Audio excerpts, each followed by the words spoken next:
नमस्कार दोस्तों, स्वागत है आप सबका संकल्प मैथ के यूट्यूब चैनल पर। इस वीडियो में हम लोग देखेंगे 17 अगस्त 2022 को हुए आरआरबी ग्रुप डी के एग्ज़ाम में पूछे गए सारे questions. First, second, third 3 shift में क्वेश्चन जो पूछे गए हैं वो सारे क्वेश्चंस हम लोग देखेंगे। जितने भी क्वेश्चंस अवेलेबल हो पाए हैं वो सारे क्वेश्चंस और उनके कंप्लीट सॉल्यूशंस आप इनका स्क्रीनशॉट भी ले सकते हैं। इनसे रिलेटेड जो क्वेश्चंस हैं, जिनका एग्ज़ाम अभी आने वाला ग्रुप डी का है या किसी और भी एग्ज़ाम कोई होने वाला है, इन क्वेश्चंस को देख करके आपको आइडिया हो सकता है कि क्या क्या क्वेश्चंस पूछे जाएंगे। तो सबसे पहले देख लेते हैं साइंस के क्वेश्चन।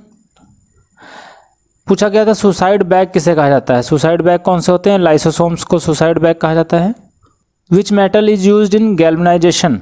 गैल्वनाइजेशन क्या होता है? लोहे के ऊपर जंग ना लगे इसकी वजह से कोटिंग की जाती है। तो उससे किस चीज़ से कोटिंग की जाती है? जिंक से। विटामिन सी की कमी से कौन सा रोग हो जाता है? स्कर्वी रोग। कौन सा मिरर यूज किया जाता है एम्बुलेंस में? एम्बुलेंस में कौन सा मिरर यूज किया जाता है? Convex mirror. ओम्स लॉ पे क्वेश्चन था एक, तो ओम लॉ क्या होता है? I is directly proportional to V. इसको अगर इक्वल करेंगे तो I is equal to V upon R. 1/r क्या हो जाएगा? ये कांस्टेंट हो जाएगा। I is equal to V upon R, यही होता है Ohm's law. Which is the fifth state of matter. Fifth state of matter क्या होता है? इसका आंसर हो जाएगा बोस-आइंस्टीन कंडेंसेट। पहला क्या होता है? सॉलिड, फिर liquid, gas, ionised plasma, quark gluon plasma, और क्या है? Bose-Einstein condensate. Which hormone is secreted by thyroid gland. Thyroid gland से कौन सा हार्मोन निकलता है? थायरोक्सिन। फोटोसिंथेसिस से रिलेटेड एक क्वेश्चन था। फोटोसिंथेसिस क्या होती है? जो पेड़ पौधे खाना बनाते हैं अपना, जो उनका फूड मेकिंग प्रोसेस होता है प्लांट्स का, उसे फोटोसिंथेसिस कहते हैं। कब बनाते हैं? सनलाइट की प्रेजेंस में, मतलब दिन के टाइम पे अपना भोजन बनाते हैं। क्या करते हैं? एयर से CO2 लेते हैं और जड़ों से वाटर क्या प्रोड्यूस करते हैं? ऑक्सीजन प्रोड्यूस करते हैं। What is the oxidation number of helium. Helium का ऑक्सीडेशन नंबर क्या होता है? 0।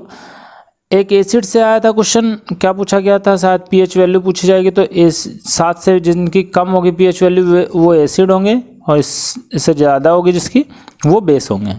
सलाइवा में कौन सा एंजाइम प्रेजेंट होता है? एक तो स्लेवरी और एक टाइलिन। लॉ ऑफ रिफ्लेक्शन पूछा गया था। लॉ ऑफ रिफ्लेक्शन से क्वेश्चन आया था, मतलब अगर कोई एक रे आ रही है वो रिफ्लेक्ट होकर के उसी मीडियम में जाएगी, तो ये जो angle of incidence is equal to angle of reflection होगा, I is equal to R होगा। रिफ्रैक्टिव इंडेक्स से क्वेश्चन आया था। साउंड वेव्स से क्वेश्चन पूछा गया था। कैसी होती हैं साउंड वेव्स? लॉन्गिट्यूडनल वेव्स होती हैं।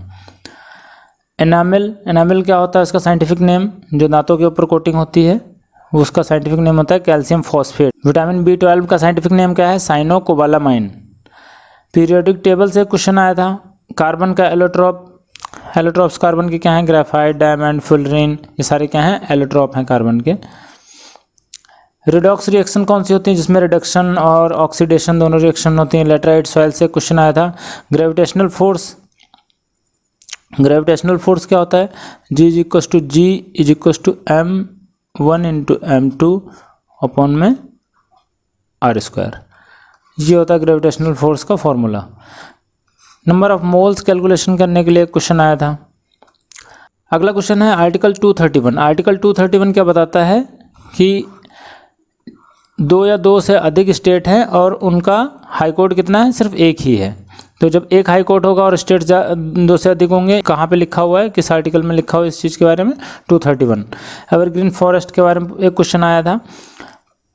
5 ईयर प्लान के मॉडल्स पूछे गए थे। First 5 year, second 5 year, third 5 year plan जो हुए थे, जो जो 5 ईयर मॉडल हैं वो आप लोग देख लेंगे। फिर क्या है? 1 question related to Nobel prize. Nobel prize से क्वेश्चन आया था। फिर फर्स्ट रेलवे मिनिस्टर कौन थे? Lal Bahadur Shastri. First chairman of planning commission. Planning commission के चेयरमैन कौन होते थे? जो प्राइम मिनिस्टर होता था वो ही प्लानिंग कमीशन के चेयरमैन होते थे। तो first chairman of planning commission कौन हो जाएंगे? Pandit Jawaharlal Nehru. Third battle of Panipat कब लड़ा गया? 1761। एक क्वेश्चन पूछा गया था Napoleon of India, Samudragupta.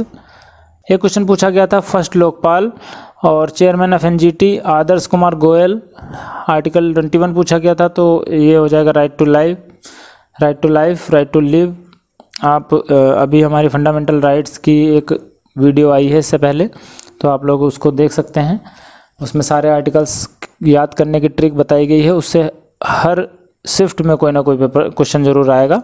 30 minute की वीडियो है, आप लोग उसको देख सकते हैं, बहुत ही फ़ायदेमंद हो सकती है आपके लिए।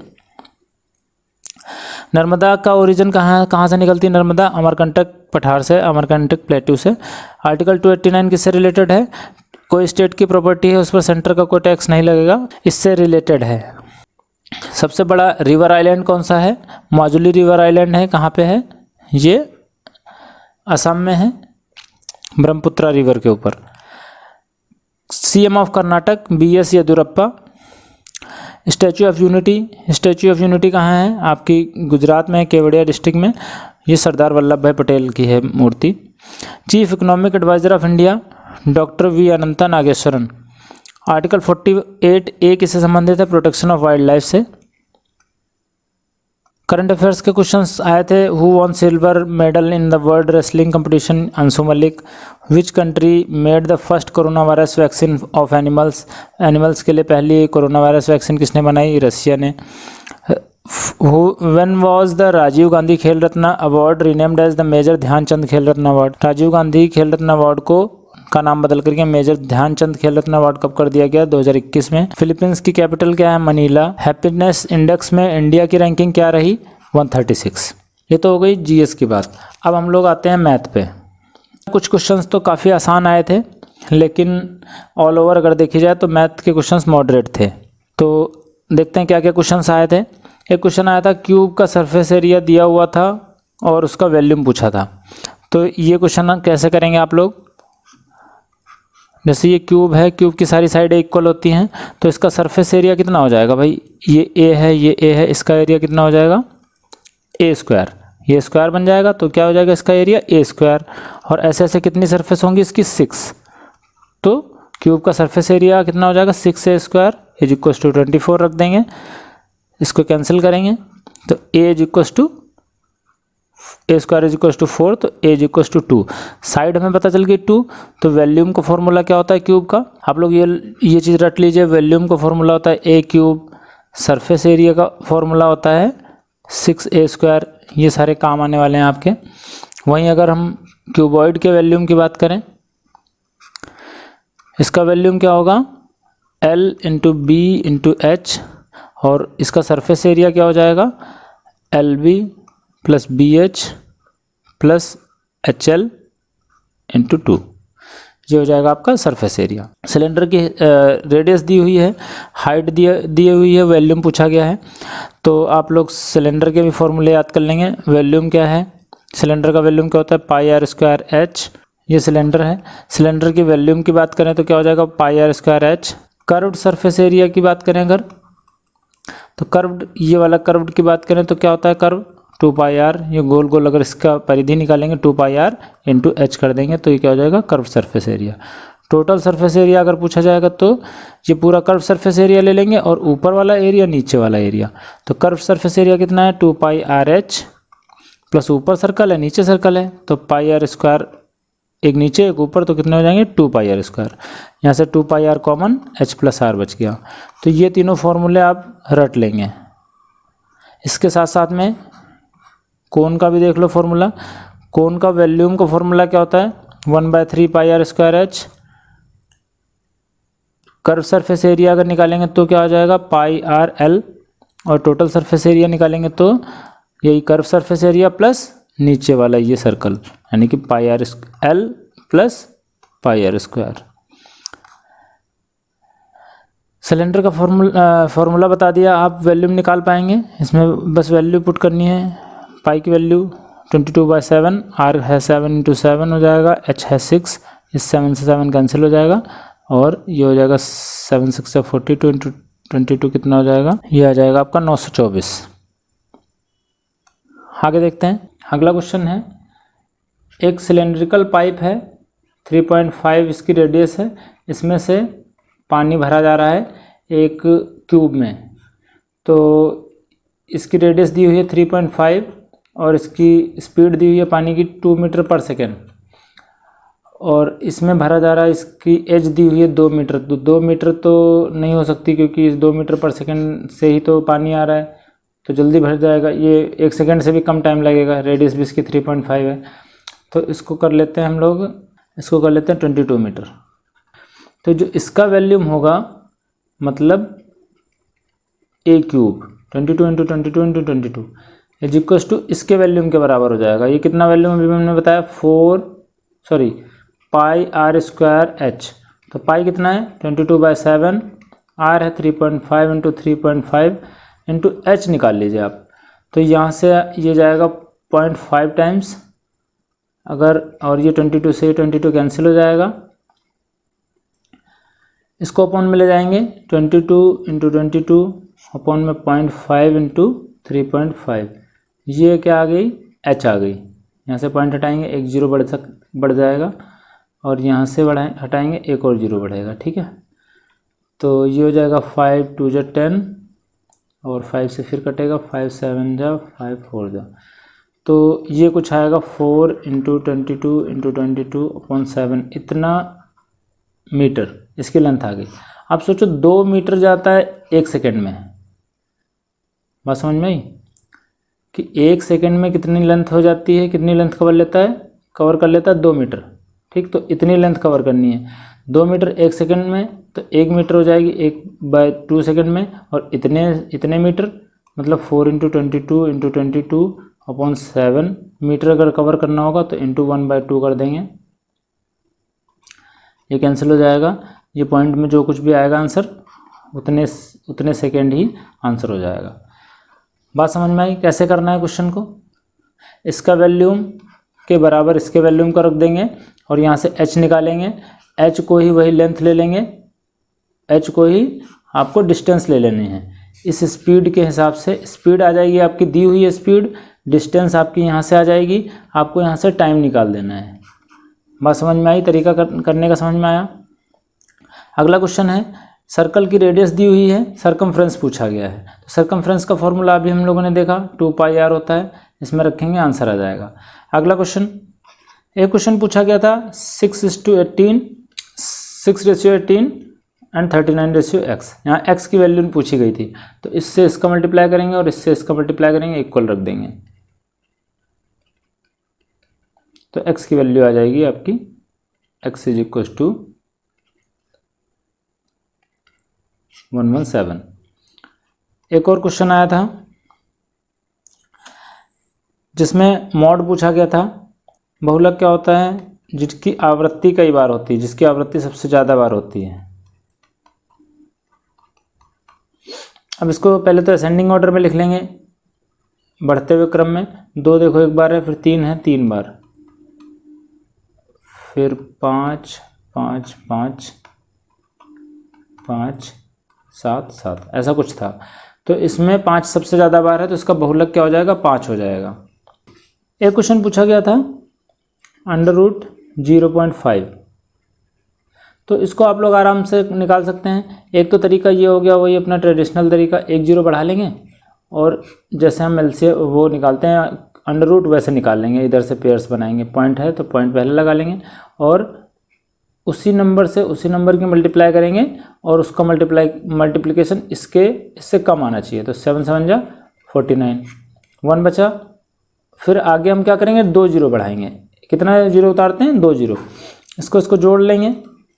अब जो नंबर यहाँ लिखना है वही नंबर यहाँ पे भी लिखना है। तो कौन सा नंबर यहाँ लिखें जो मल्टीप्लाई करके उससे इससे कम आए।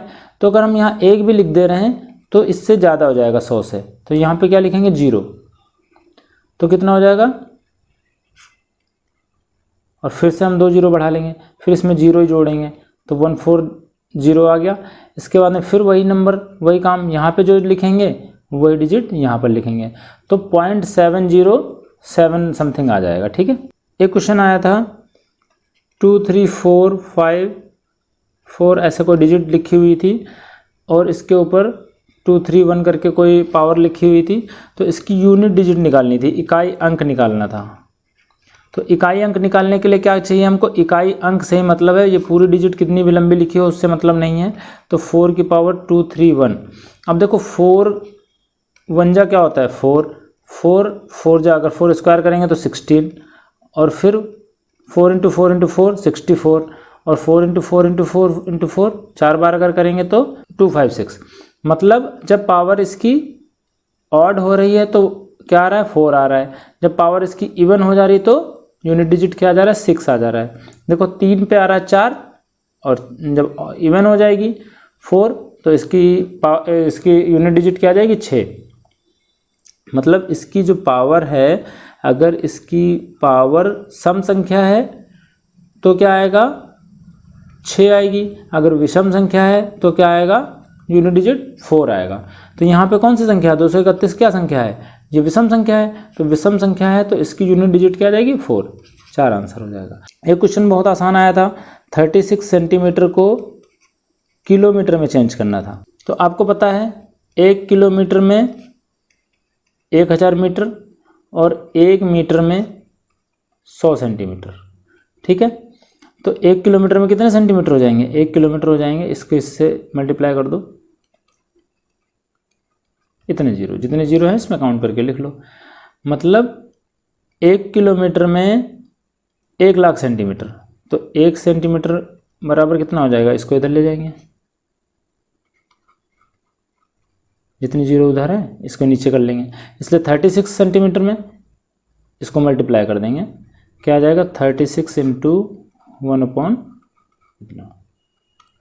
तो जितने जीरो नीचे लिखे हुए हैं उतने बाद में पॉइंट लगा देंगे, 1 2 3 4 5 यहाँ पॉइंट लगा देंगे। तो ये आ जाएगा कितना, इतना kilometre. 36 centimetre is equal to 0.0036 kilometre. समझ में आया। एक क्वेश्चन आया था,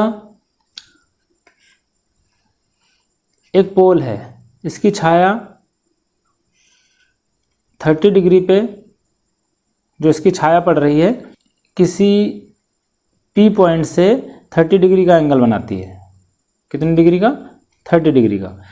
और वहीं कुछ देर बाद में 60 डिग्री का एंगल बनाने लगती है।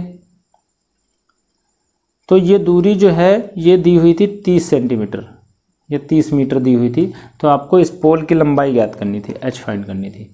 तो आपको ये देखो, जब एंगल डबल हो रहा होता है 30-60 में के केस में ऐसा होता है, सिर्फ याद रखना, और किसी केस में नहीं होता है।